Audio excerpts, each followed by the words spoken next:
राजस्थान के बाड़मेर जिले से कुछ दूर एक उजाड़ गांव था, धनपुरा। यहाँ अब सन्नाटा पसरा रहता था, लेकिन कभी यह गांव गुलजार हुआ करता था। इस वीरानी के बीच एक रहस्यमय चीज अब भी लोगों के बीच चर्चा का विषय बनी हुई थी। एक नीली कांच की शीशी। वह शीशी गांव के पुराने मंदिर के दक्षिणी कक्ष में रखी थी और लोग उसे शापित बंधन कहते थे। गांव के बड़े बुजुर्ग कहते थे कि उस शीशी को चुना भी पाप है। मंदिर के उस भाग में न कोई जाता न कोई जागता, मानो वहां कोई अदृश्य भय निवास करता हो। इसी दौरान जयपुर से एक युवा शोधार्थी नीरज अपने शोध कार्य के सिलसिले में उस गांव में आया। उसका विषय था भारत के ग्रामीण अंचलों में तंत्र, टोटका और लोक कथाओं का मनोवैज्ञानिक असर। नीरज तार्किक सोच वाला युवा था और उसे इन शापों में कोई यकीन नहीं था। जब उसने गांव वालों से नीली शीशी के बारे में पूछा तो सबने उसे चुप रहने की सलाह दी।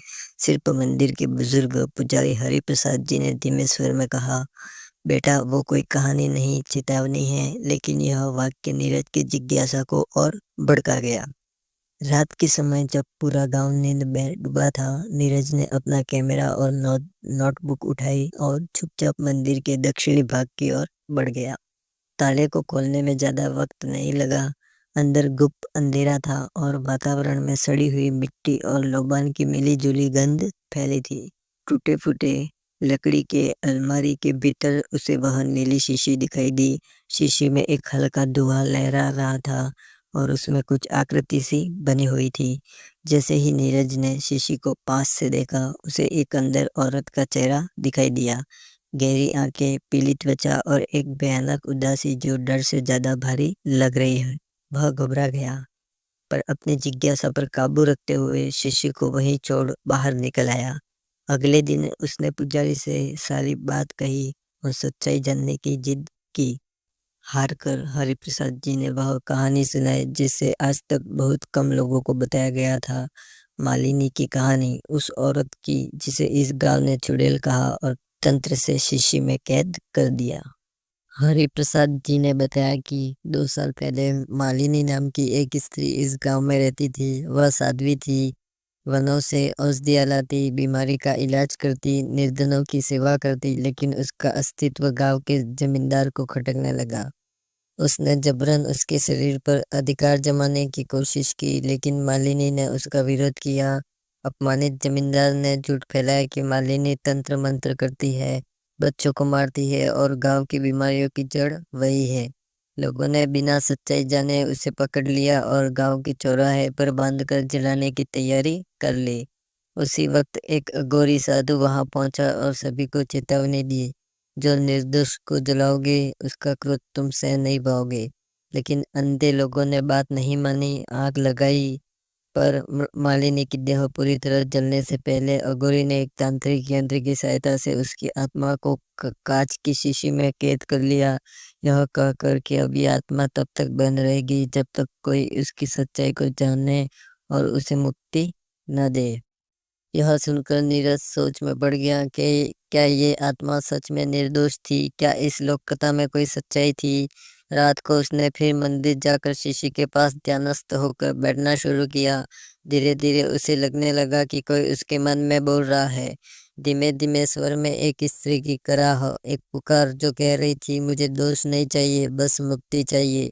उसकी आंखों में आंसू आ गए। उसने महसूस किया कि वह आत्मा कोई राक्षसी नहीं, एक सताई हुई स्त्री की व्यथा थी जो सदियों से बिना सुने बंद थी। उसी रात नीरज ने शीशी के चारों ओर कुछ शुद्ध जल छिड़का, दीप जलाया और एक सफेद कपड़ा बिछाकर आत्मा से बात करने की कोशिश की। जवाब आया, न जुबान से न कागज पर, बल्कि विचारों के रूप में। तुम पहले हो जिसने सुना है मुझे, क्या तुम तैयार हो मुझे आजाद करने के लिए? अब नीरज एक विचित्र मोड़ पर था। उसे समझ नहीं आ रहा था कि वह क्या करे। अगर वह शीशी को तोड़ता तो क्या कोई खतरा पैदा हो सकता था? लेकिन अगर वो सच में मालिनी निर्दोष थी तो क्या उसे इतने वर्षों तक कैद रखना इंसानियत थी? उसने हरि प्रसाद जी से बात की और कहा, मैं जानता हूँ कि डर है, पर अब डर को न्याय से जीतने दो। पुजारी ने चेतावनी दी कि आत्माओं की मुक्ति आसान नहीं है और अगर वह जरा भी असावधानी बरतेगा तो वह खुद भी बंधन में फंस सकता है। लेकिन नीरज अडिग रहा। अगली पूर्णिमा की रात उसने एक यंत्र तैयार किया। चारों ओर शुद्ध गंगा जल की रेखा, मध्य में शीशी और एक हाथ में मंत्रित मोती। जैसे ही उसने मंत्र शुरू किया, शीशी से गहरे रंग का धुआं बाहर आने लगा। चारों ओर तेज हवा चलने लगी, मंदिर की दीवारें थरथराने लगी, लेकिन नीरज बिना डरे अपनी साधना करता रहा। कुछ क्षणों बाद वह धुआं आकार लेने लगा। मालिनी की आत्मा धीरे धीरे सामने प्रकट हुई। उसका चेहरा गंभीर था, आंखें गीली थी, लेकिन उसमें कोई भयावहता नहीं थी, बस सादगी और पीड़ा का चित्रण। मैं अब बदला नहीं चाहती, वह बोली, बस चाहती हो कि कोई मुझे सच समझे। नीरज ने अपनी ओर से उसे प्रणाम कहा। अब तुम्हारा बंधन समाप्त होता है। चमकदार प्रकाश में वह आत्मा धीरे धीरे ऊपर उड़ गई। मंदिर का वातावरण शांत हो गया। शीशी अब खाली थी, जैसे सदियों से थमी सांस अब जाकर पूरी हुई हो। अगले दिन नीरज ने मंदिर के बाहर एक शिलालेख लग पाया। जिसे तुम चुड़ैल कहते हो, वह कई बार सिर्फ एक निर्दोष आत्मा होती है। सजा देने से पहले सुनना जरूरी है। गांव के लोग उस रात के बाद बदले बदले नजर आने लगे। दक्षिणी कक्ष अब सुना नहीं बल्कि शांत था। नीरज लौट गया, लेकिन उस मंदिर के पास जब भी चांदनी रात में कोई खड़ा होता तो उसे हवा में बहती एक मीठी सी हंसी सुनाई देती। मालिनी की, जो अब शांति में है पर अपनी कहानी दुनिया से कहती रहती है। धन्यवाद।